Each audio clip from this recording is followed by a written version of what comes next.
რატომ ვერ მდიდრდება ადამიანი? რატომ აქვს თითქმის წლობით ერთი და იგივე ხელფასი?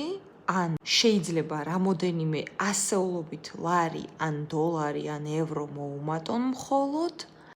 და რატომ მუშაობს მძიმედ ზოგიერთი ადამიანი და ვერაფერს ვერ აკეთებს? და რატომ მუშაობს ზოგიერთი ადამიანი ან თითქმის არ მუშაობს და აბსოლუტურად ყველაფერი აქვს?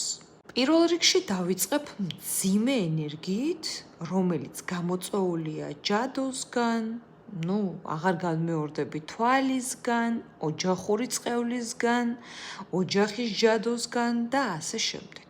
რა ხდება ბიოლოგიურ დონეზე, ფიზიკის დონეზე და ბოლოს ვიტყვი მაგიის დონეზე, იმიტომ რომ ჯერ არის ბიოლოგია ადამიანში, შემდეგ ფიზიკა, რა თქმა უნდა, პირველ რიგში და შემდეგ მაგია. როდესაც არის ენერგია დაბინძურებული, ჯადოს რომ თავი დავანებოთ, ადამიანი ბიოლოგიურ დონეზე, ანუ მისი ტვინი ისტრესება და ტვინი, ესე რომ ვთქვათ, იკეტება, ანუ კეტავს ყველა ინფორმაციას.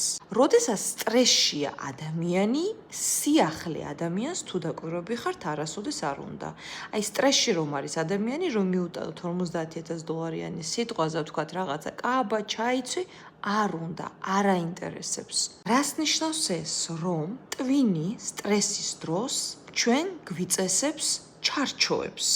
მაგალითად, თუ ადამიანს აქვს 3,000 ლარი ხელფასი სიტყვაზე და მძიმედ მუშაობს ამ 3,000 ლარიან აი ყველაფერს აკეთებს 99%-ით იხარჯება ამ 3,000 ლარის გამო და სიტყვაზე საშუალო ხელფასი არის 6,000 ლარი და აი ამ 3,000 ლარის გამო იტანჯება ეს ადამიანი, ზოგი თქვათ ემიგრაციაში, ზოგი საქართველოში და ასე შემდეგ და ასე შემდეგ. სიტყვაზე ვიძახი, ხო? ტვინი არ გაძლევს საშუალებას, რომ შენ გქონდეს მეტი სურვილი, როდესაც შენ სტრესში ხარ. და როდესაც გათვალული ხარ, როდესაც ჯადო გაქვს გაკეთებული, ოჯახის წყევლა როდესაც გაქვს, ეს იგივე დამატებითი ოღონდ ძალიან დიდი სტრესია და შენ ყველაფერი რომ მოგიტანოს და დაგიდონ წინ და გინდა ბედი შეგხვდეს, შენ მაინც არიდებ თავს შენ და უნებურად. შენ კი არ გინდა ეს, მაგრამ შენ არიდებ, იმიტომ რომ შენ ხარ სტრესში. ზუსტად იმიტომ ვერ შეავლობენ ესეთი ადამიანები ფულს, ვერ თხოვდებიან, ბედს ვერ ირგებენ, იმიტომ რომ მეტის მოთხოვნის უნარი ამ ადამიანებს აქვთ სამწუხაროდ დაკეტილი.